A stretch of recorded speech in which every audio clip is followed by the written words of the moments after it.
Épreuve du concours de physique pour l'année 2015 concernant la faculté de médecine de Oujda. Donc la question numéro 11. On éclaire une fonte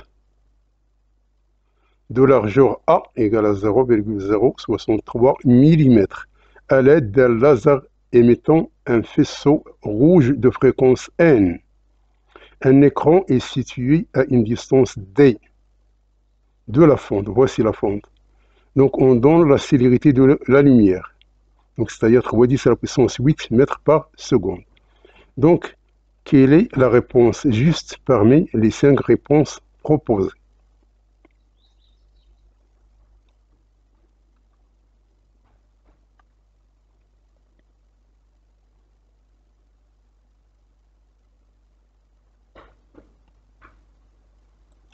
Donc voici le croquis. Ça c'est deux L, c'est-à-dire ça c'est L et ça c'est L. Donc il faut convertir. Donc la fonte ici c'est A, il faut le convertir en mètres. On a D, elle est égale à 2 mètres. On a C est égal à 3 10 à la puissance 8 et on a N, la fréquence est égale à 4,74 10 à la puissance 14. Donc il faut calculer d'abord lambda. Lambda est égal à 6 sur N, donc est égal à 6,33 10 à la puissance moins 7 mètres. On a θ, c'est-à-dire cet angle ici. Θ, elle est égale à lambda sur A. Donc on a lambda, on a A, donc on va trouver qu'elle est égale à 0,01 radian. Et ce n'est pas 0,01 degré.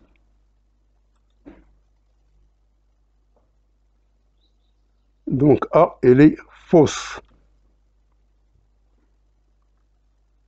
Donc d'après les longueurs d'onde, alors la longueur d'onde du vert, elle est inférieure à la longueur d'onde de rouge. Donc, comme lambda est égal à θ fois A, donc lambda du vert inférieur à lambda du rouge entraîne θ du vert inférieur à θ du rouge. C'est-à-dire que B, elle est fausse.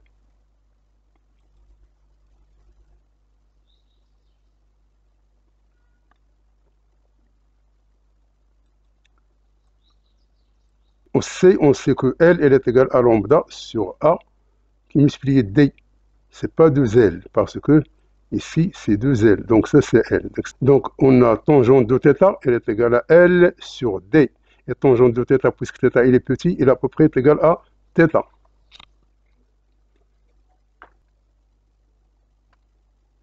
Donc on a tangente de θ qui est à peu près égale à θ, elle est égale à L sur D. Et θ, elle est égale à lambda sur A. C'est-à-dire que L, elle est égale à lambda sur A qui est multiplié par D. Donc, puisque le lambda et le A sont fixes, alors D augmente avec L et L augmente avec D. Donc, C, elle est fausse.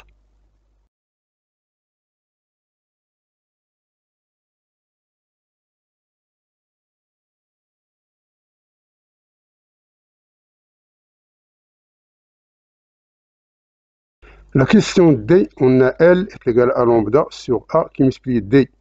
Et la source laser est située avant la fonte. Donc, elle est située avant la fonte. Voici la fonte. Donc, cette question n'a pas de sens. Donc, D, elle est fausse. Donc, il n'y a aucune relation avec cette partie, avec cette partie. Tout simplement, ça, c'est les rayons qui sont envoyés par la source de laser. Arrivés ici, il y a une diffraction, c'est-à-dire ils sont dispersés. Ici, ils sont rectilignes.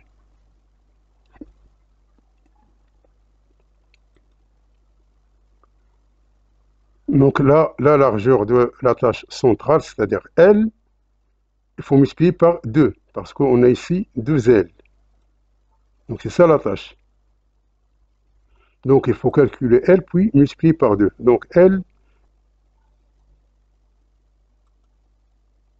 on a L, elle est égale à 2, 10 moins 2, c'est-à-dire égale à 2 cm.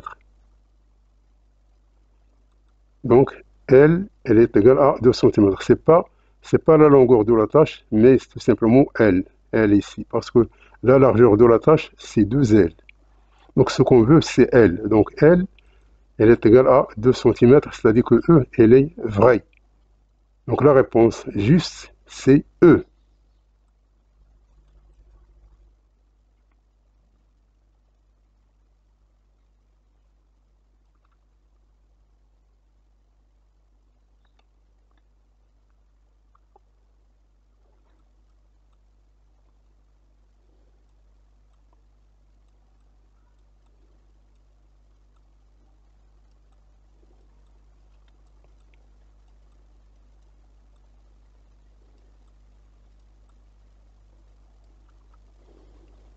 La question 12, donc les données sont la constante du temps, 7,6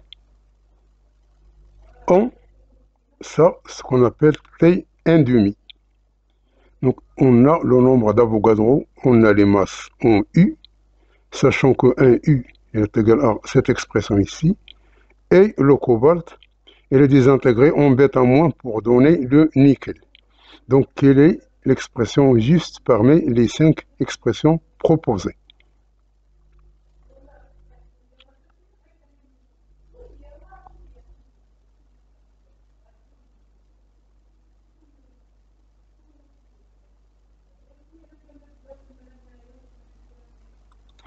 Donc on a, donc voici la masse de cobalt, voici la masse du nickel, voici les changements entre U et MEV par C au carré, voici T1,5 et voici T, ça c'est 15,81 ans, ça c'est posé dans la question C et dans la question D.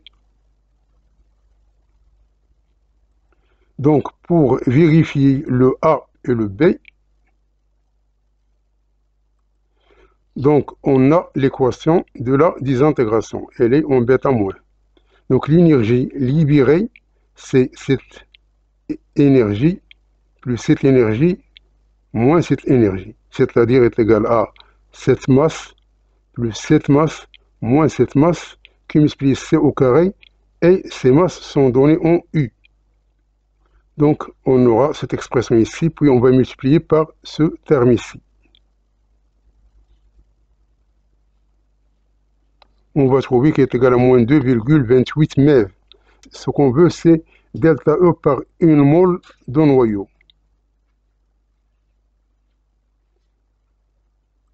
Donc il faut prendre cette expression ici et la multiplier par le nombre d'Avogadro. On va trouver qu'il est égal à cette expression ici. Donc ça, elle est différente de cette écriture et de cette écriture ici. D'où le A et B sont fausses.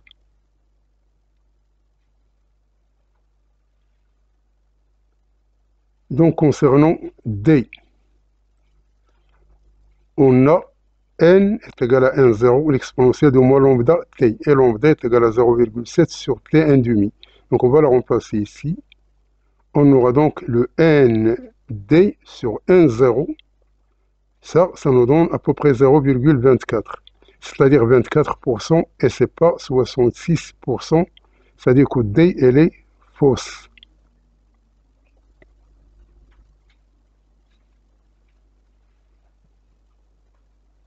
Donc le nombre désintégré, c'est 24% et non 66%.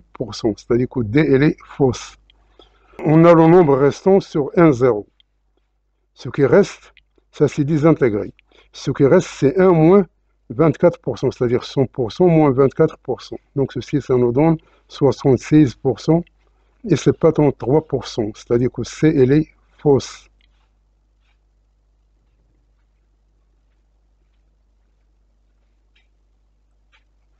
C'est-à-dire que toutes les réponses sont fausses. Donc la réponse correcte, c'est E.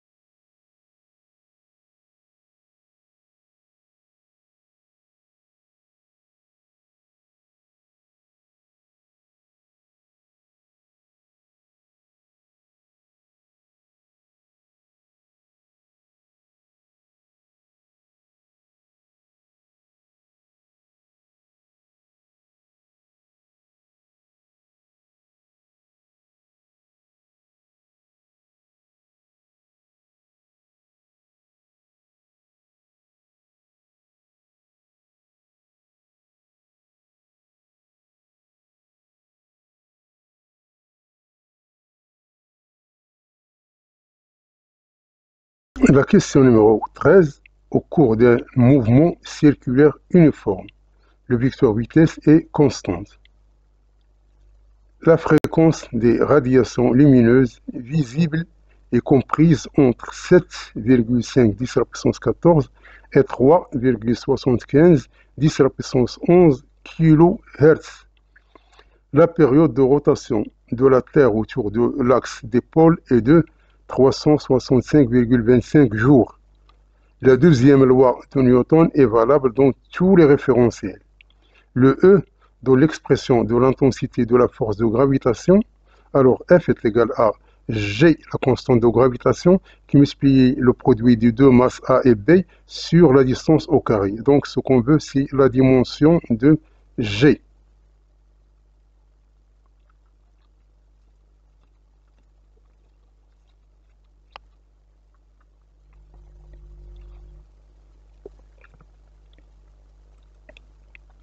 Donc, dans un mouvement circulaire uniforme, alors le A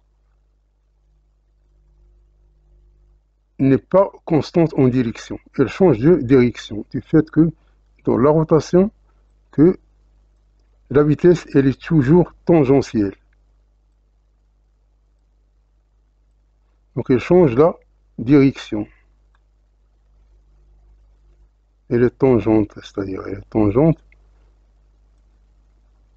Donc ça c'est la vitesse. Elle est tangente, donc le A elle est fausse. Le B, on sait que la lumière visible, elle est comprise entre 4 10 à la puissance 14 et 8 10 à la puissance 14. C'est-à-dire B elle est fausse. Donc le A est fausse et B est fausse.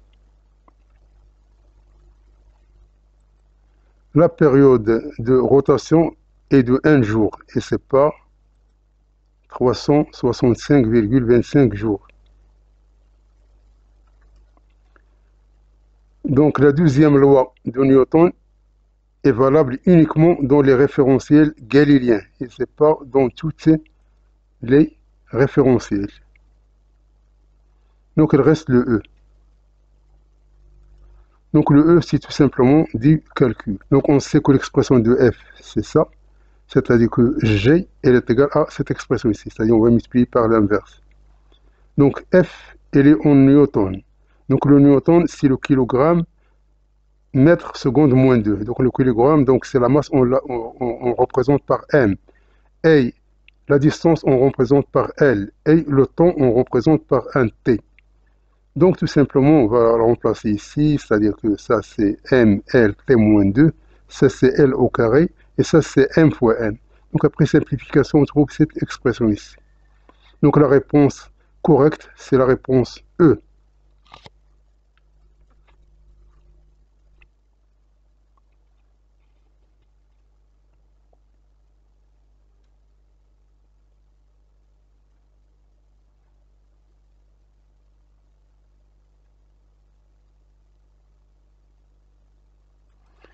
Donc ici, on a deux circuits, circuit 1 et circuit 2. Donc dans les schémas, ces deux montages suivants, on a. Donc on a C1, ça c'est C, ça c'est C1, ça c'est C2. Donc C1 est égal à C et C2 est égal à 3C. Et on a E, elle est égale à 6 volts. Donc on ferme K à l'instant T0.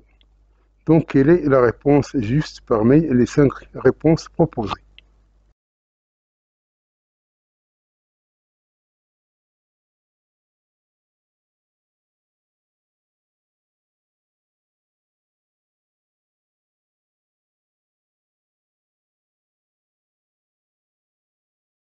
Donc voici, donc on a, ça ce sont les données.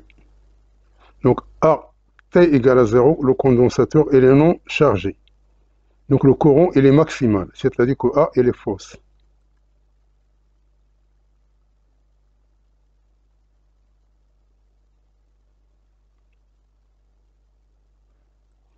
Donc juste après la fermeture, on a E0, il est égal à E sur 2R.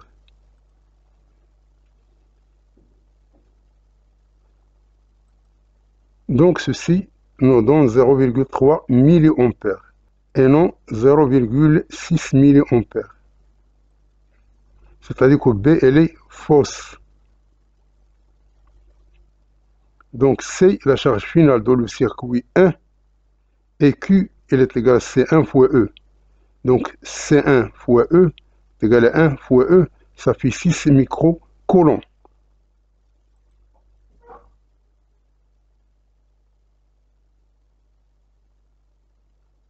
Donc, la réponse C, elle est fausse. En régime permanent, on a E moins RI. E moins RI, elle est égale à UC, qui est égal à U1, qui est égal à U2, parce qu'on parle ici du circuit 2, ici. C'est-à-dire que la tension ici, elle est égale à cette tension ici. Et cette tension ici, puisque C1 et C2 sont en parallèle, c'est-à-dire ils ont la même tension ici. Donc on a E moins RI est égal à UC.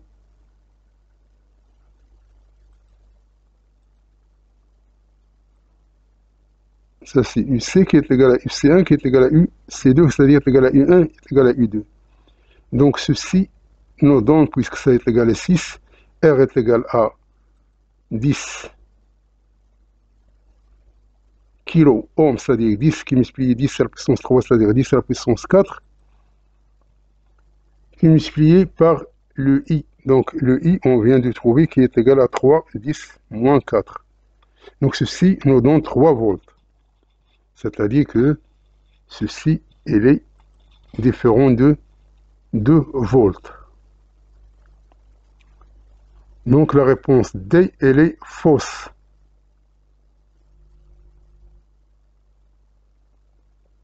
Donc la question E, elle est juste. Pour décharger rapidement un condensateur, il faut utiliser une résistance faible. Donc ça, le E, elle est juste. Donc la réponse, c'est E.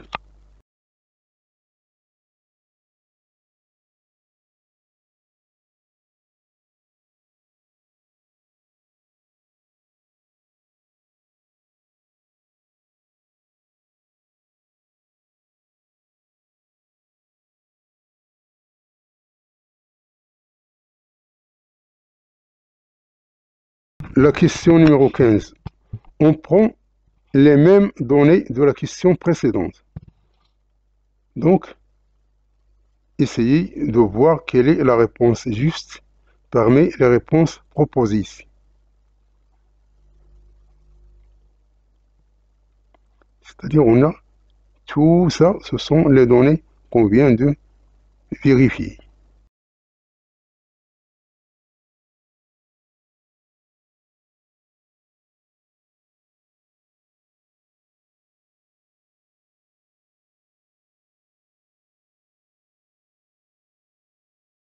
Donc, on a l'énergie emmagasinée dans le condensateur, c'est 1 demi, c'est 1 E au carré.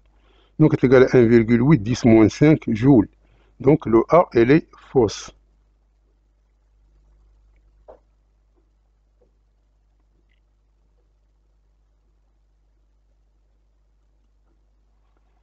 On a taux 1, c'est R équivalent C1. Donc, dans le circuit 1, on a taux, elle est égale à R plus R ici. Donc, ils sont en série. Donc, ceci, elle est égal à 2RC. Pour T2, on a un seul R et on a C1 et C2 sont en parallèle. C'est-à-dire que C équivalent, c'est C1 plus C2.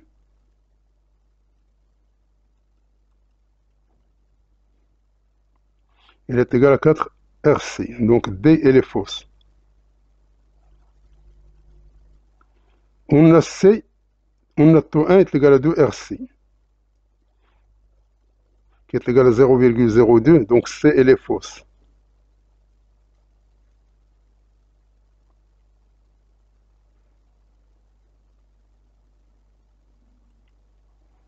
Concernant D, on a, puisque C1 et C2 sont branchés en parallèle, c'est-à-dire qu'ils ont même tension. Autrement dit, donc U1 elle est égale à Q1 sur C1 et U2 est égal à Q2 sur C2. Donc Q2 il est égal à C2 qui multiplie Q1 sur C1, donc C2 c'est 3C et C1 c'est un C. Donc ceci nous donne Q2 est égal à 3Q1. Donc ceci montre que le D elle est correcte.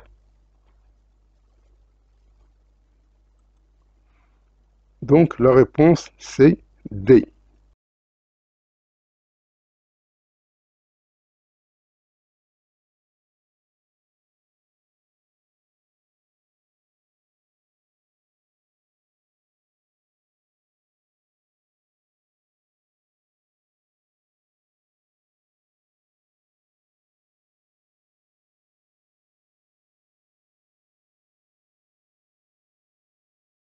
La question 16, donc le son audible a une fréquence comprise entre 20 kHz et 200 kHz, c'est-à-dire le son qu'on peut écouter. Dans un circuit RLC en série, peu amorti, la pseudo-période est égale à la période propre. C'est les ultrasons, c'est-à-dire les sons les plus élevés, sont des ondes mécaniques. D, l'énergie de liaison d'un noyau d'hydrogène est de 8,3 MeV. Le E, la période des oscillations entretenues, dépend des caractéristiques du dispositif d'entretien.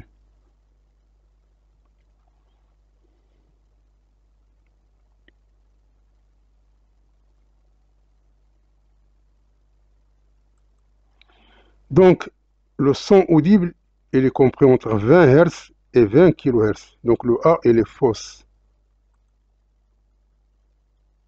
C'est pas kilo ici.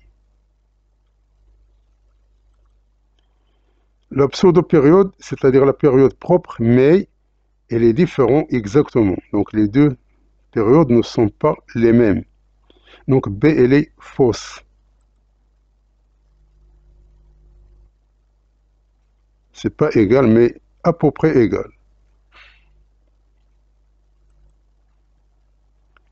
Les ultrasons, ce sont des ondes mécaniques. Donc, le C, elle est vraie. La liaison noyau-hydrogène, donc il n'y a pas de liaison, c'est-à-dire égal à 0. C'est-à-dire que D, elle est fausse.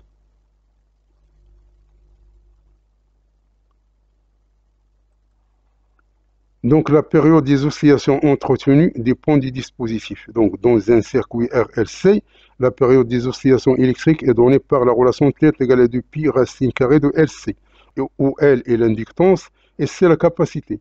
Donc, la période dépend des caractéristiques du circuit. Lorsqu'on entretient les oscillations, un dispositif fournit de l'énergie pour compenser les pertes, par exemple dues à la résistance dans un circuit RLC. Donc, le dispositif d'entretien peut influencer la stabilité des oscillations, mais la période propre du système oscillant reste déterminée par ses caractéristiques physiques. Donc le E, il est aussi vrai, c'est-à-dire que le E et le C sont vrais. Il faut ici, donc, concernant l'entretien, donc, la période des oscillations entretenues dépend des caractéristiques du dispositif d'entretien. Donc ça, c'est vrai. Et ça, c'est vrai. Donc le C et E sont vrais.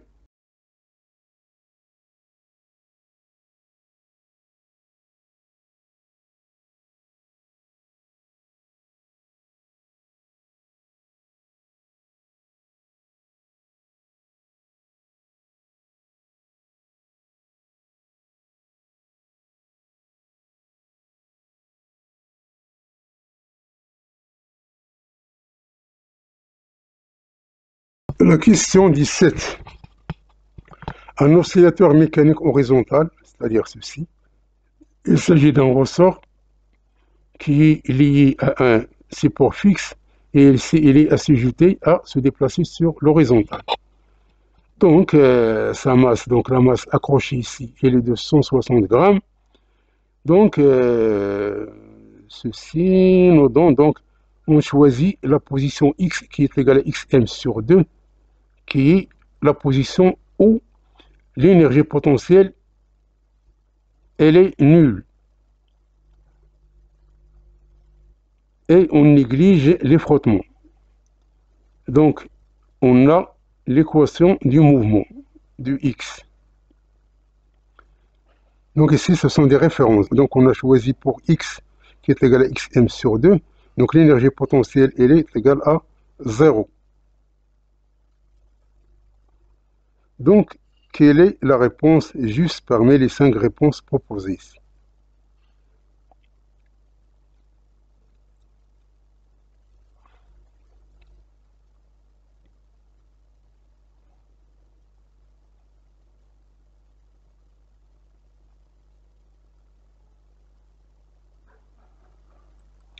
Donc, tout simplement, il faut trouver d'abord la période.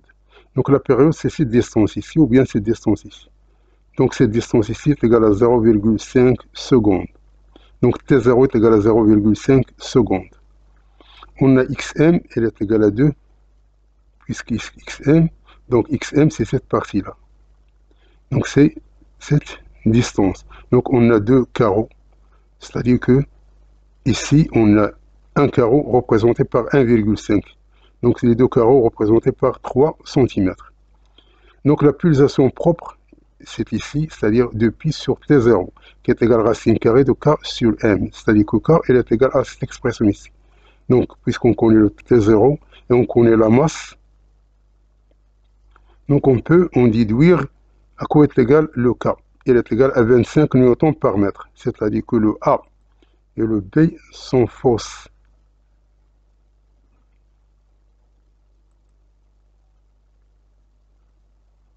Donc on a xt. Donc on va dériver ici, on va donner la vitesse. Donc à l'instant t égale à 0, on a cette expression ici. Et à l'instant, pour t maximal, c'est-à-dire le sinus, il devient égal à 1. C'est-à-dire il reste simplement cette expression ici qui est positive. Or, pour x égale à 0, si on remplace par 0, on aura cette expression ici. Et x pour 0, on voit ici qui est égal à moins 1,5. Donc xm, elle est égale à 3. Donc ça veut dire que cosinus de phi est égal à moins 1,5 sur 3 est égal à moins 1,5. C'est-à-dire que phi il est égal à 2π sur 3 radians.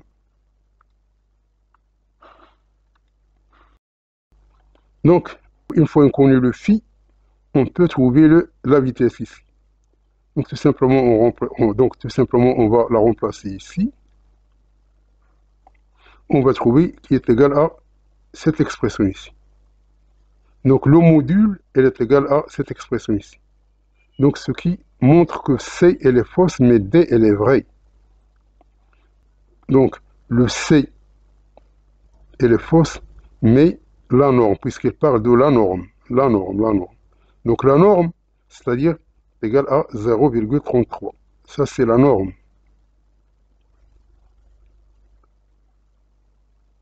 Donc le D, elle est vraie. Donc, la vitesse maximale, c'est cette expression ici. Lorsqu'on remplace, on va trouver qu'elle est égale à 0,38. Donc ceci, elle est différent de 0,51. Donc le E, elle est fausse. Donc la réponse correcte, c'est D.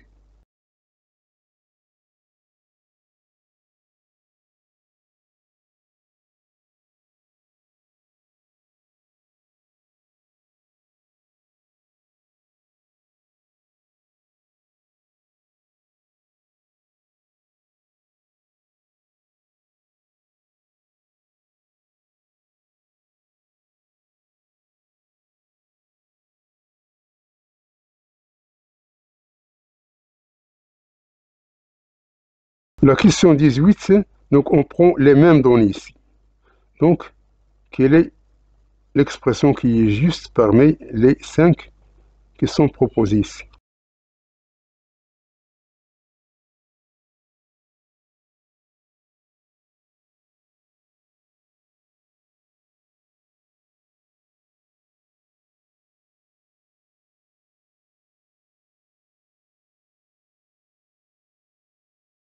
Donc, on a l'expression de l'énergie potentielle, elle est égale à cette expression ici, plus C, donc la constante C, ça c'est EP 0.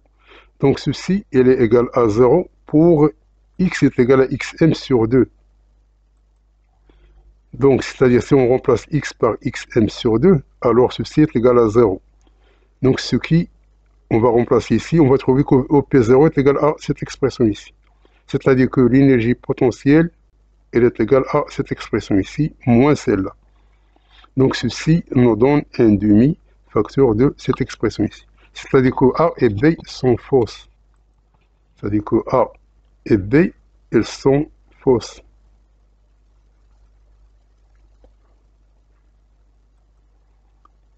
Donc, l'énergie mécanique, c'est l'énergie potentielle, mais maximale. C'est-à-dire, ça, c'est-à-dire qu'il faut remplacer le x par x max. Donc, on réduit au même dénominateur, on va trouver qu'il est égal à 3 huitièmes k xm au carré. Donc, ce qui montre que C, elle est vraie. Donc, D, elle est fausse, et le E, puisqu'il y a une réponse, c'est-à-dire que le E, elle est fausse. Donc, il faut cocher la réponse C, qui est la réponse juste.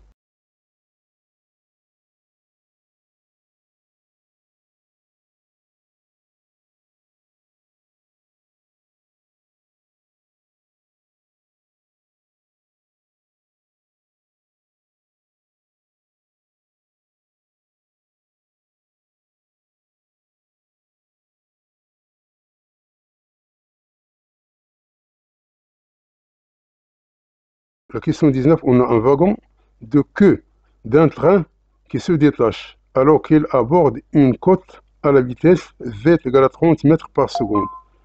La masse du wagon et des voyageurs est de 170 tonnes. La voie fait un angle alpha qui est égal à 10 degrés avec l'horizontale. Les roues du wagon sont freinées par un frottement solide d'intensité constante est égal à 221 kN. Une fois immobilisé, le wagon redescend. Donc elle monte. Une fois elle est immobilisée, c'est-à-dire elle s'arrête, elle rebrousse chemin. Donc on donne G.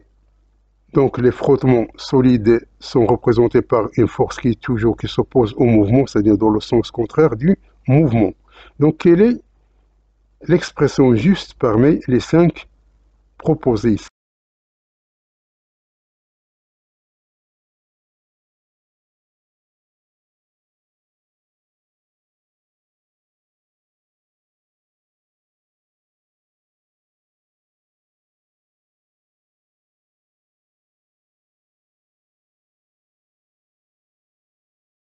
Donc, voici le plan incliné, voici le wagon. Donc, il est soumis à son poids, à une force réactionnelle. Lorsqu'on projette cette force, elle va donner une force de frottement ici et une force qui est perpendiculaire ici. Donc, elle monte. Donc, on va décomposer P. Donc, P dans le référentiel XY. Donc, on a ici, c'est moins P cosinus alpha, et ça, c'est moins P sinus alpha. Donc, puisqu'il est dans le sens contraire du mouvement. Donc, ça, c'est le donné, c'est-à-dire à l'instant t égale à 0, on a V0 est égal à 30 mètres par seconde. Et la masse totale, c'est 170 tonnes. Et on a alpha égale à 10 degrés, et on a F est égal à 221 kN, c'est-à-dire 221, 10 à la puissance 3 newtons. Donc, on a le P plus R, elle est égale à une force F. Donc, on va la projeter sur X et sur Y. Ce qui nous intéresse, c'est le X. Donc, sur la plus grande pente ici, on a donc moins mg sinus alpha moins f qui est égal à cette expression ici. Donc on va remplacer le m, le g, le sinus alpha, le f. On va trouver que f est égal à moins 5,15 10 à la puissance 5 newtons.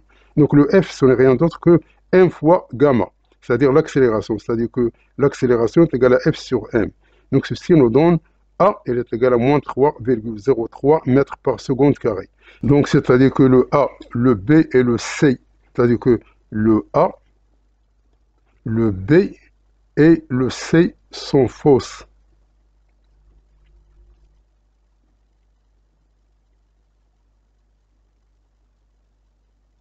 Ça, c'est C. Donc, le temps d'arrêt, on a, puisque le A il est égal à une expression, c'est-à-dire que le mouvement il est uniformément varié.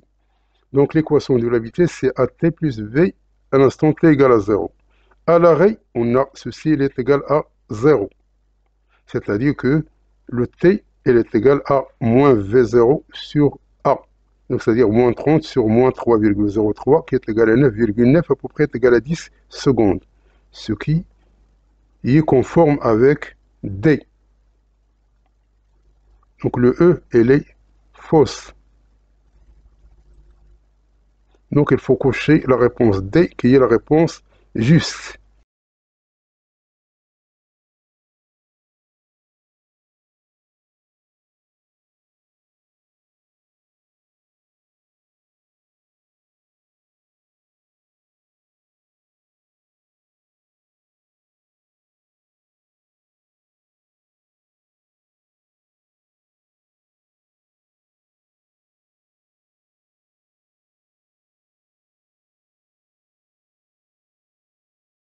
Donc avec les mêmes données, donc elle est là. Maintenant, c'est tout simplement une descente. C'est-à-dire qu'au lieu de monter, elle va descendre. Donc elle est l'expression qui est juste parmi les 5 proposées ici.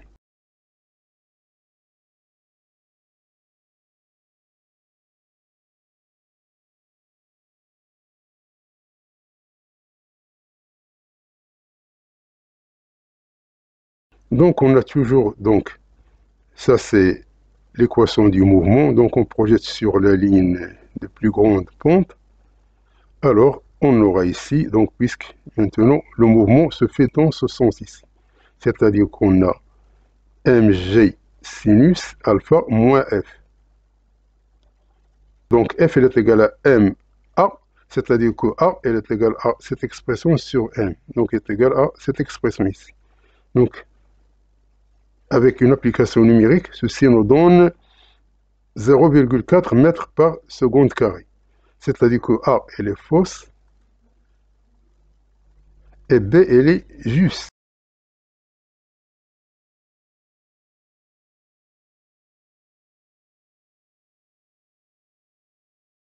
Donc c'est B qui est vrai. Essayons de voir avec C et D. Donc on a x de t égale à 1 demi a t au carré plus v' de t égale à 0 fois t plus x à l'instant t égale à 0. Puisqu'il s'agit d'une descente et que lorsqu'il arrive ici, pour qu'il puisse rebrousser chemin, c'est-à-dire que la vitesse ici est égale à 0. Donc v' à cette partie-là, il est égal à 0. Ainsi que x, il est égal à 0, à l'instant t égal à 0. Donc, on veut qu'il parcourt 20 mètres. Donc, on va remplacer ici, on va trouver que C, elle est vraie. Donc le B, elle est vraie, et le C, elle est vraie.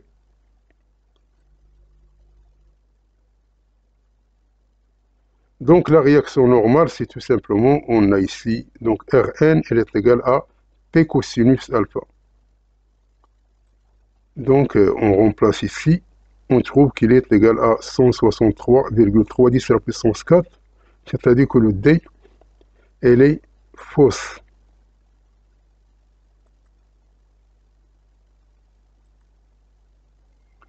Donc la réponse juste, c'est B et C.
Donc les preuves de chimie. Donc la question 21. Les constituants essentiels du bronze sont le cuivre et le fer. B. Les constituants essentiels de la fonte sont le fer et de l'aluminium. C. Le pH d'une solution neutre est toujours égal à 7. Elle est indépendante de la température. D. On dit que le dioxyde de carbone trouble l'eau de chaud. Ceci est dû à la formation du carbonate de calcium. Toutes les affirmations sont fausses.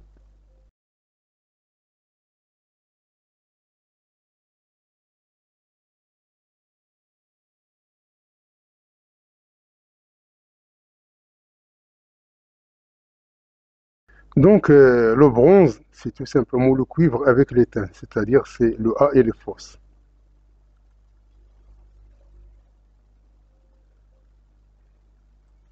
Le B, la fonte, c'est le fer plus le carbone, donc le B, elle est fausse.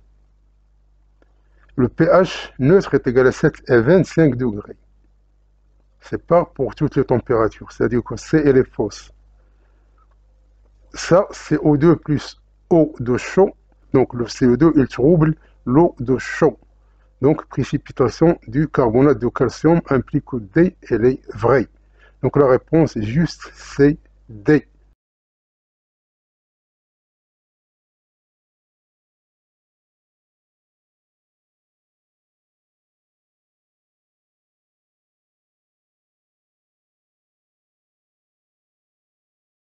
La question 22, on réalise un mélange équimoléculaire, c'est-à-dire même composition, de méthane, d'éthyle et d'eau, dans les conditions expérimentales déterminées. On est abouti à tracer le graphe de l'évolution avec le temps de la quantité de matière, c'est-à-dire la quantité de matière de l'ester par rapport au temps. Donc voici la courbe d'évolution. Donc quelle est la réponse juste parmi les 5 réponses proposées?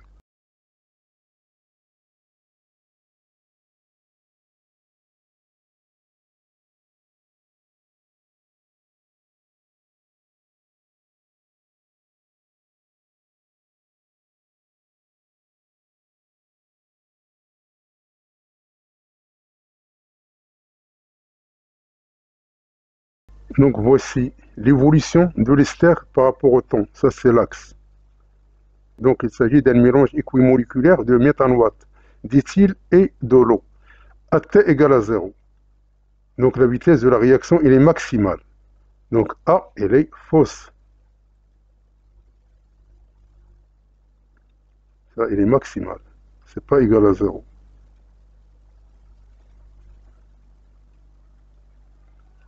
Donc le taux d'avancement final c'est x' f sur x max. Donc ceci est égal à n0 moins xf sur n0. n0 c'est ça, 0,06. Et xef c'est 0,04 sur 0,06. Ceci est égal à 0,33. Donc le D, elle est fausse.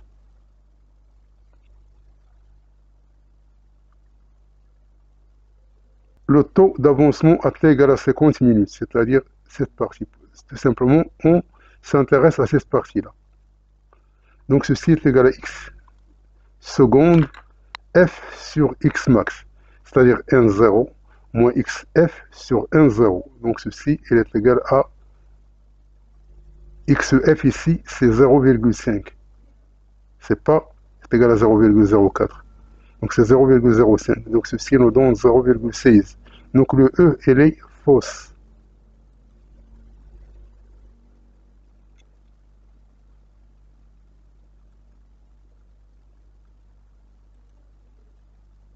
Donc B, le temps de la demi-réaction, c'est le temps correspondant à la formation de 0,04, ça, plus 0,06 moins 0,04 divisé par 2. Donc ceci nous donne 0,05 mol. Donc 0,05 mol, il est correspondant à 50. Donc ça c'est vrai. Donc 50 minutes correspondant à 0,05 mol. C'est-à-dire que le B, elle est juste. Donc si le B, elle est juste, donc C, elle est fausse.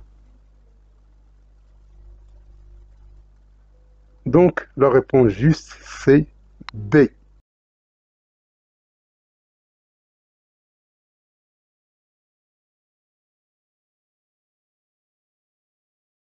Ça, c'est 0.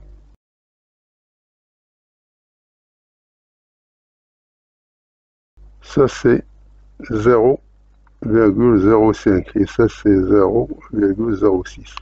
Et ça, c'est 50 minutes. Ça, c'est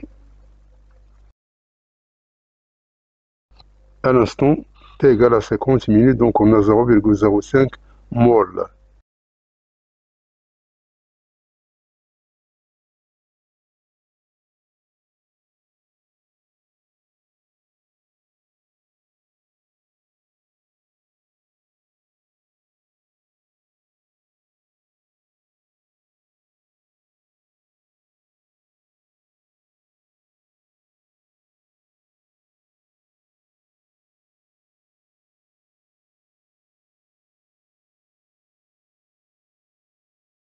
La question 23. On prend les mêmes données.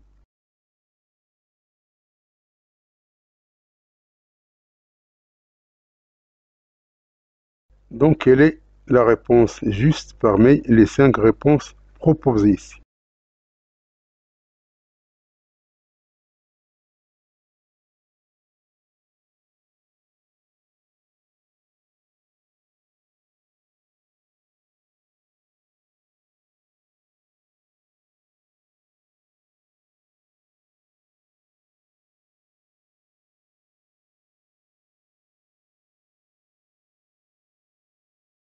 Pour vérifier le A, le rendement. Donc le rendement, c'est x' f sur x max. X' f, c'est 1,0 moins xf sur 1,0. C'est-à-dire c'est 0,06 moins 0,04 sur 0,06, c'est égal à 0,33. Donc ceci, elle est différente de 66,7%. C'est-à-dire que le A, elle est fausse.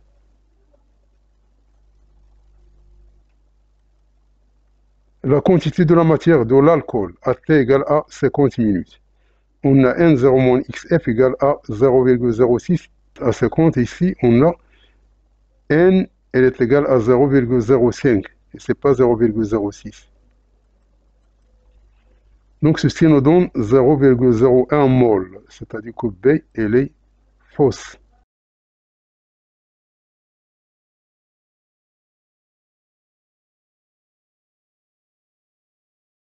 On a l'ester plus eau et dans l'alcool plus acide. Donc, la constante d'équilibre, c'est le produit des deux concentrations sur le produit des deux concentrations. Donc, ceci nous donne 0,02 au carré sur 0,04 au carré. Ça, c'est 0,06 moins 0,04. Donc, ceci nous donne 0,25.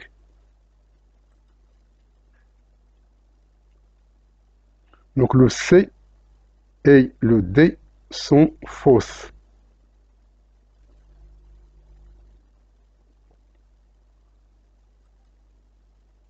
Donc, la réponse correcte, c'est E, c'est-à-dire que toutes les affirmations sont fausses.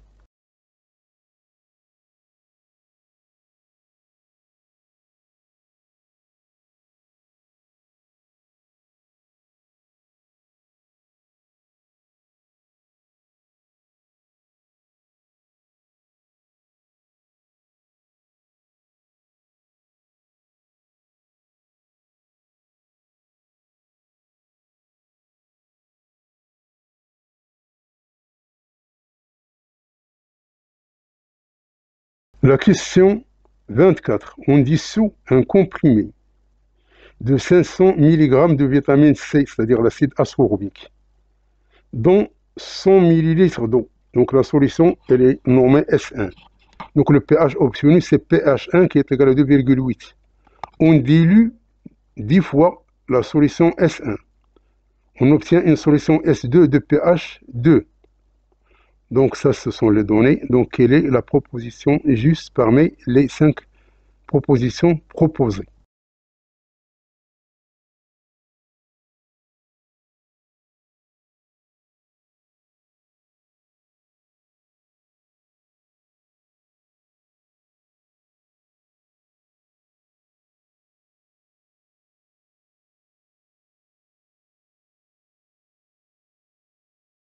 Donc l'acide ascorbique est la pour formule brute C6H8O6.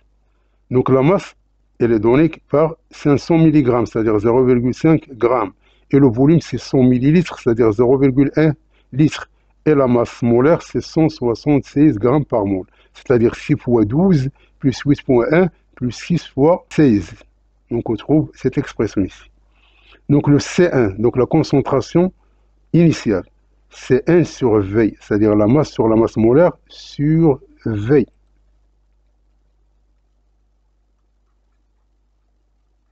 Donc est égal à la masse sur 1 fois V, donc tout ce calcul fait, nous donne 0,0284 mol par litre. Donc le pH1, il est égal à 2,8, c'est-à-dire que la concentration en ion H+, elle est égale à 1,6 10 moins 3.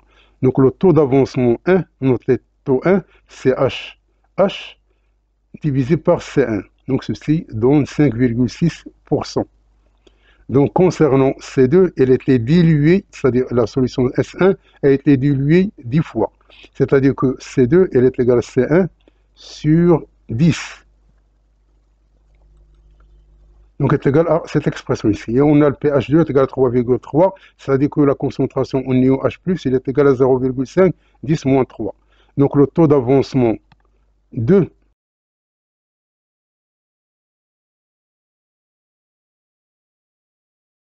taux 2 est égal à H plus sur C2, est égal à 17,6%. Donc, il faut calculer cette expression ici.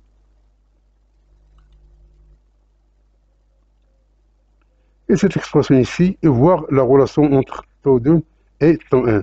Parce que la constante d'équilibre, donc si on trouve la solution dans C et dans D, donc on laisse tomber le A, le B et le E. Donc on a 10 à la puissance pH1 moins pH2 plus 1. Et donc on va remplacer pH1 par sa valeur, pH2 par sa valeur, on va trouver qu'il est égal à 10 à la puissance 0,5, c'est-à-dire 3,16.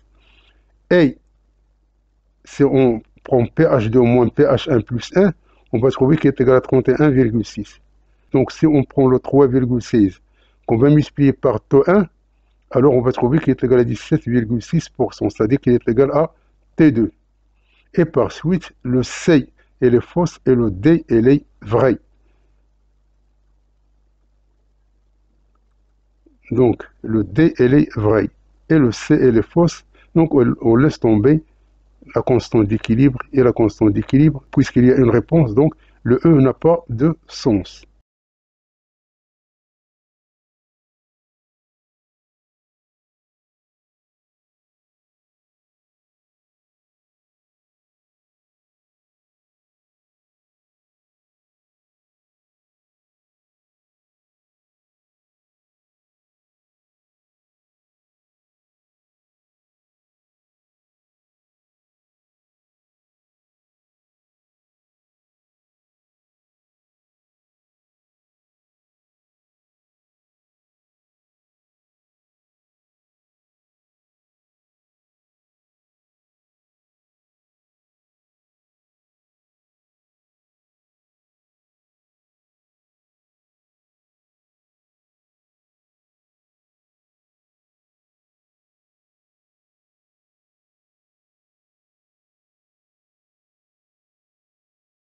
La question 25. Les ions d'étain 4 réagissent avec les ions thiosulfate S2O3 d'O- pour donner des ions d'étain 2 et tétrathionate S4O6 d'O-. La constante d'équilibre est K égale à 110. Donc on prépare 200 ml de solution à partir de N1 qui est égal à 1,2 de SN4, N2 et 2,1 et ainsi de suite. Donc quelle est la réponse juste parmi les réponses proposées ici. Donc voici, ça ce sont des données qu'on va dresser dans un tableau de réaction.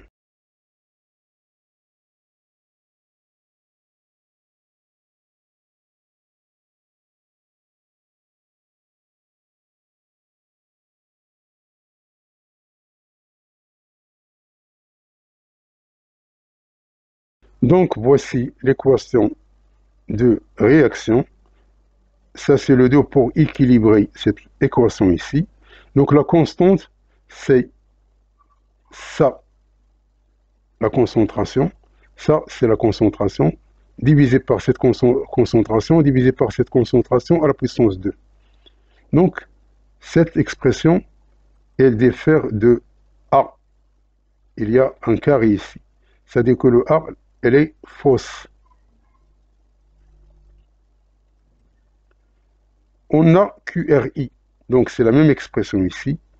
Donc, on va tout simplement remplacer ça par leur valeur. On va trouver qu'il est égal à 75,6 qui est inférieur à 110. C'est-à-dire que l'équilibre, il évolue vers le sens propre et non dans le sens inverse. Donc le B, elle est fausse.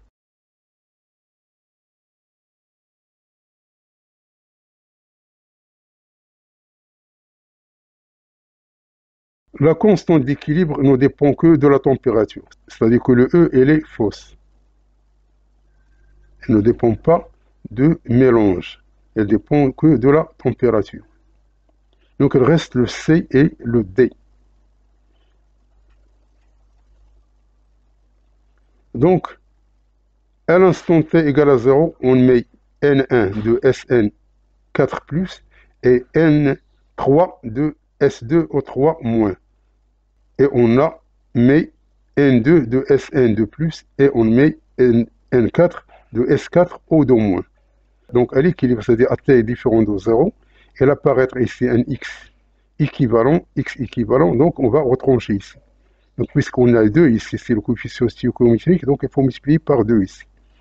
Dans ce cas-là, la constante qui est égale à cette expression ici, donc on va la remplacer par ces écritures ici. On va diviser tout simplement par le volume. Ça, ce sont des nombres de moles. Donc ça, ce sont des concentrations, il faut diviser par le volume.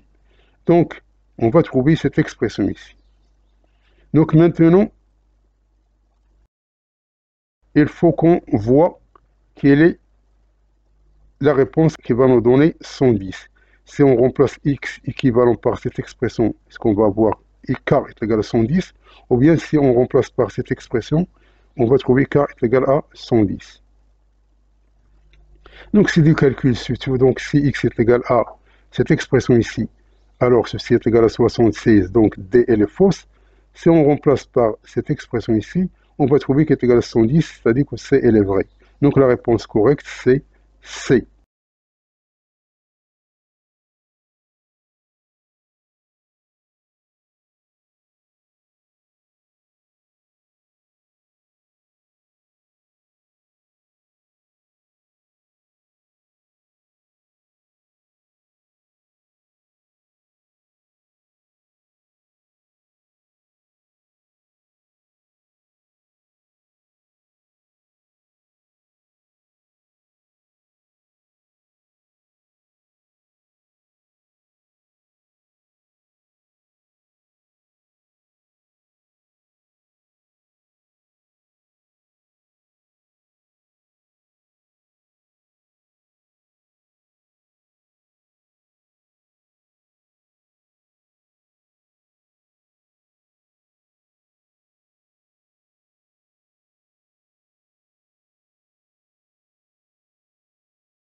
Donc la question 26. On forme une pile plomb éteint en associant une lame d'étain SN plongée dans un volume de 100 ml d'une solution aqueuse de chlorure d'étain 2 de concentration initiale C1. Une lame de plomb plongée partiellement dans un volume, le même volume, d'une solution aqueuse de nitrate de plomb 2 de concentration C2.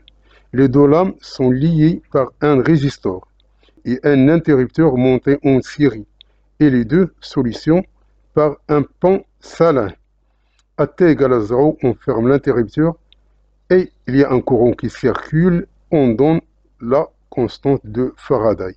Donc, quelle est la réponse juste parmi les 5 réponses proposées, sachant que l'équation de la réaction est de cette forme ici, et que la constante d'équilibre dans ce sens, elle est de 2,18. Et dans l'autre sens, c'est 1 sur 2,18.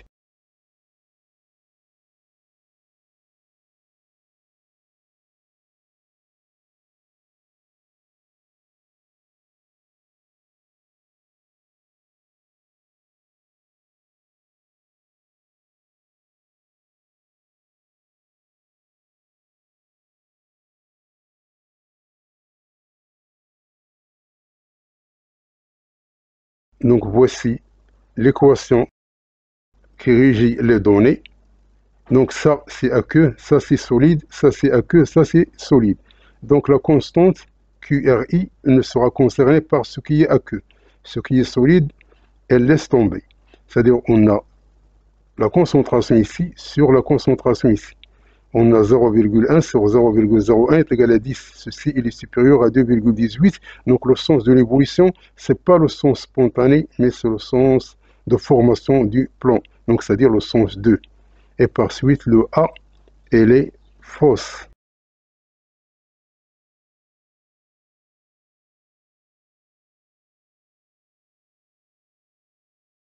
Donc puisque le sens de l'évolution spontanée est dans le sens de formation du plomb, alors la lame du plomb est le pôle négatif et ce n'est pas le pôle positif. C'est-à-dire que B, elle est fausse. Donc C, puisque le sens d'évolution spontanée est dans le sens de formation du plomb, alors la lame du plomb est le pôle négatif. Et par suite, elle constitue l'anode et ce n'est pas la cathode. Donc C, elle est fausse.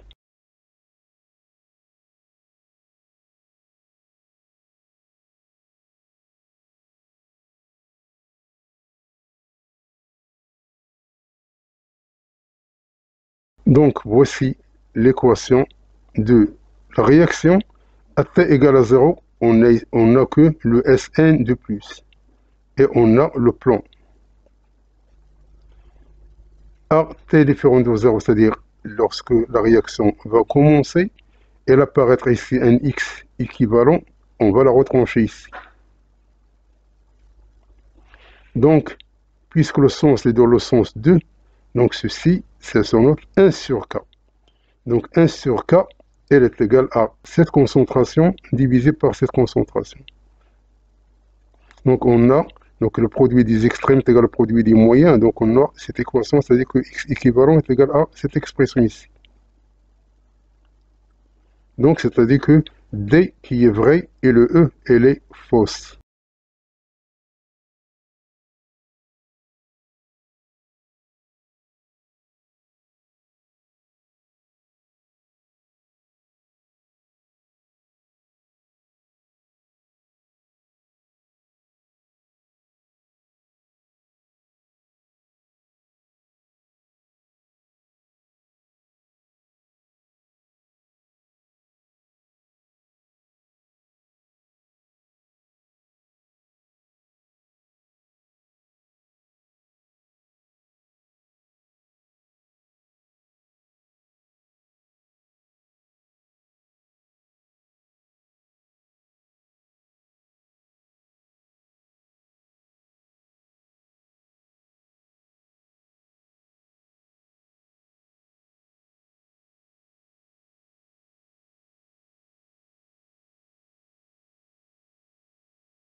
La question 27, on prend les mêmes données.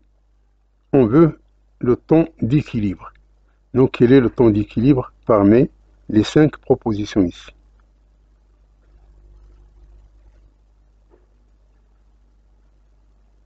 Donc c'est du calcul, si tu veux.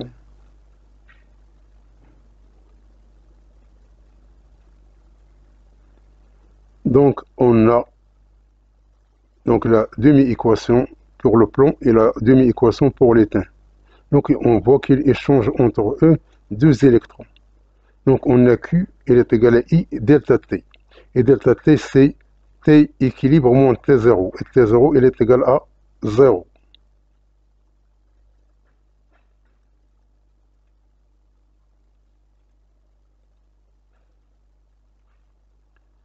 Donc ceci, il est égal à un nombre des électrons qui multiplie la constante de Faraday. Donc le N des électrons, c'est 2x iqui. Donc ceci nous donne donc NE moins, elle est égale à 2xf. C'est-à-dire est égal à 2, et le xf, on vient de trouver, qui est égal à cette expression ici.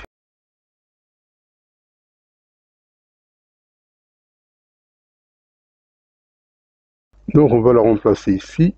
On va trouver donc ceci nous donne, puisqu'on va trouver le Ne-, donc le T équivalent il est égal à ce terme-là divisé par l'intensité de courant, c'est-à-dire est égal à ce qu'on vient de trouver ici, divisé par 0,01.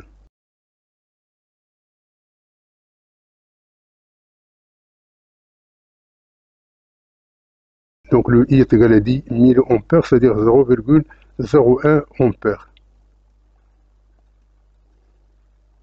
Donc on va trouver qu'il est égal à 4,75 10 moins 4, c'est-à-dire que le A qui est vrai. Donc on laisse tomber les autres. Donc voici la réponse correcte, c'est A.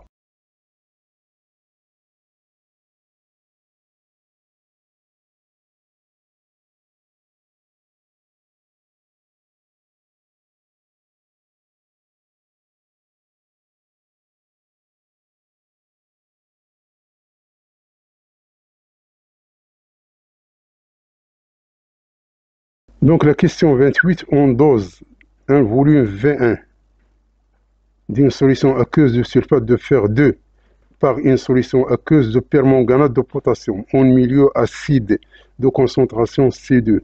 Le volume d'équivalence, c'est V2. Donc la concentration de la solution sulfate de fer 2. Donc à quoi est égal la concentration de sulfate de fer 2, c'est-à-dire quoi est égal C1.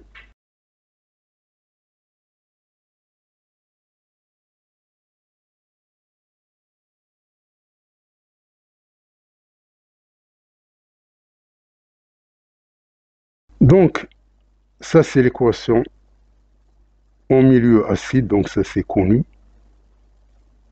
Donc C2, elle est égale à 2, 10 moins 2, ça c'est les données. On a les coefficients stoichiométriques. On a ici 5, on a ici 1. Donc le nombre d'homoles de MnO4- sur 1 est égal au nombre d'homoles de Fe2+ sur 5. C'est-à-dire que ça, elle est égale à 5 fois ceci. Donc le nombre d'homoles, c'est tout simplement C2 fois V2 sur 1. Ici, c'est C1 V1 sur 5. Donc ça dit que C1, elle est égale à 5 C2. Donc est égal à 5 qui multiplie 2 fois 10 moins 2 qui est égal à 0,1 mol par litre. Donc il faut cocher B qui est la réponse juste.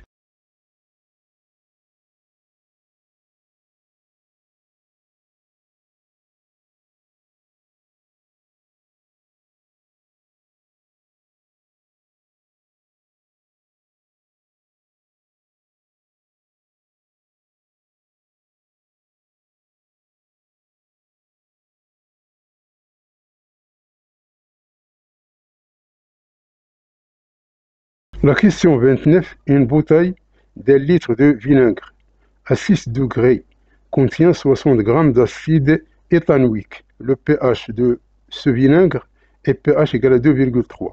Donc ça c'est la masse molaire. Donc quelle est la réponse juste parmi les 5 réponses proposées ici?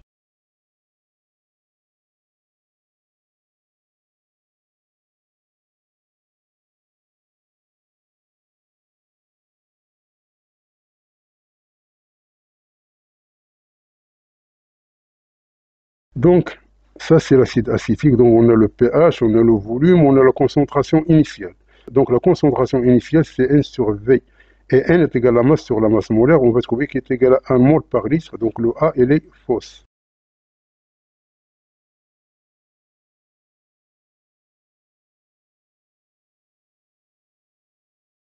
Donc voici l'équation de la réaction. Donc comme CH3COOH final, elle est égale à 1 moins H plus,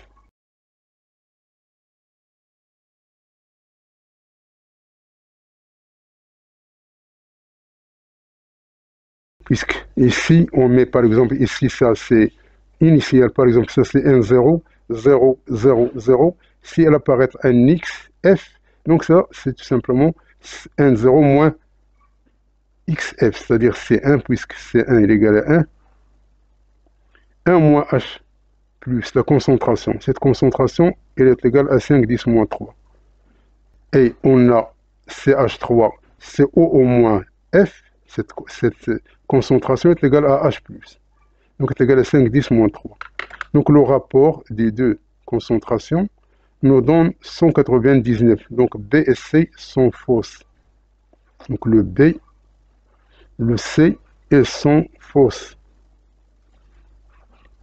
Donc il reste le D et le E à vérifier. Donc on a Q réactionnel à l'équilibre. Donc il est égal à cette concentration qui multiplie cette concentration sur cette concentration. Donc puisque ça, elles sont les mêmes, donc c'est H plus au carré. Et ça, c'est 1 moins H plus. Donc ceci nous donne 2,5, 10 moins 5, c'est-à-dire que D, elle est vraie. Donc on laisse tomber le E. Donc D, elle est vraie. Donc la réponse, c'est D.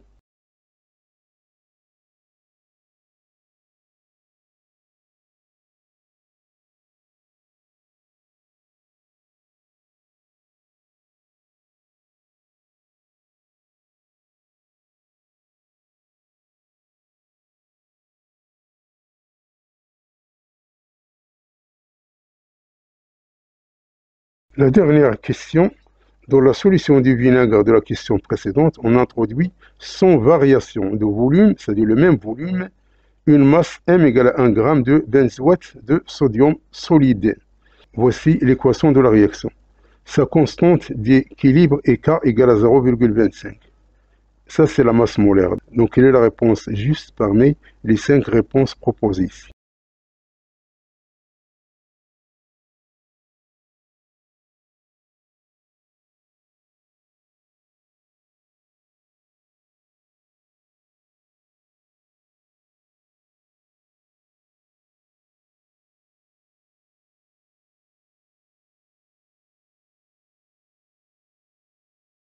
Donc, la réaction acide-base dans le vinaigre. Donc, on a mis 1 g de C6H5 CO2Na.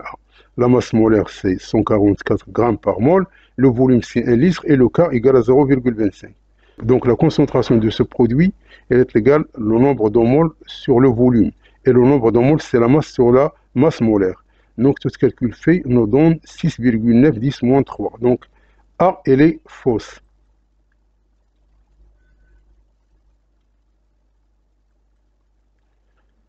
Donc, à l'instant t égale à 0, on a mis C0V.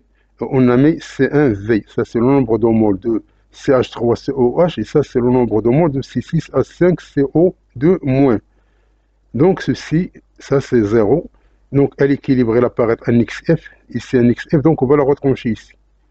Donc, on a la constante d'équilibre, c'est cette concentration fois cette concentration sur cette concentration fois cette concentration. Donc on a, donc après, on va la remplacer par leur valeur, on va trouver cette expression ici. Donc on sait que la concentration de CH3CO au moins finale, c'est XF sur V. C'est-à-dire que XF est égal à V fois cette concentration. Puisque V est égal à 1, donc XF il est égal à CH3CO au moins finale. Donc on va la remplacer ici. Maintenant, donc, on a le cas. Donc, parmi les valeurs ici, si on prend cette partie-là, est-ce qu'on va trouver 0,25 ou bien si on remplace par cette expression ici, est-ce qu'on va trouver 0,25?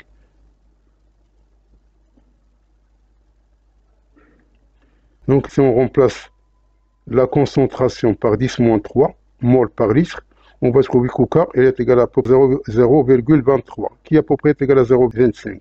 C'est-à-dire que B elle est vraie. Et si on la remplace par 6,710-4,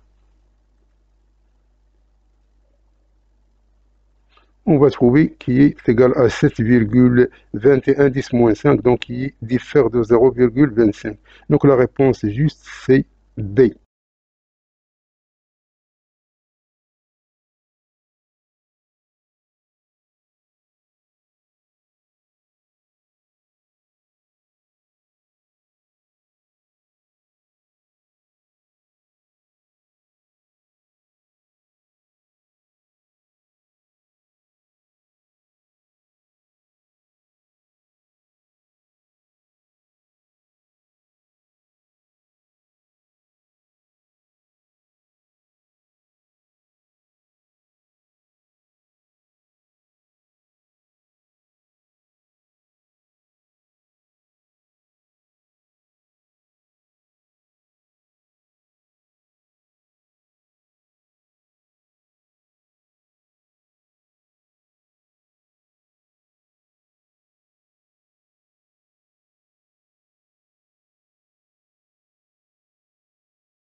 Donc merci d'avoir suivi ce vidéo et à la prochaine pour un nouveau vidéo cordialement.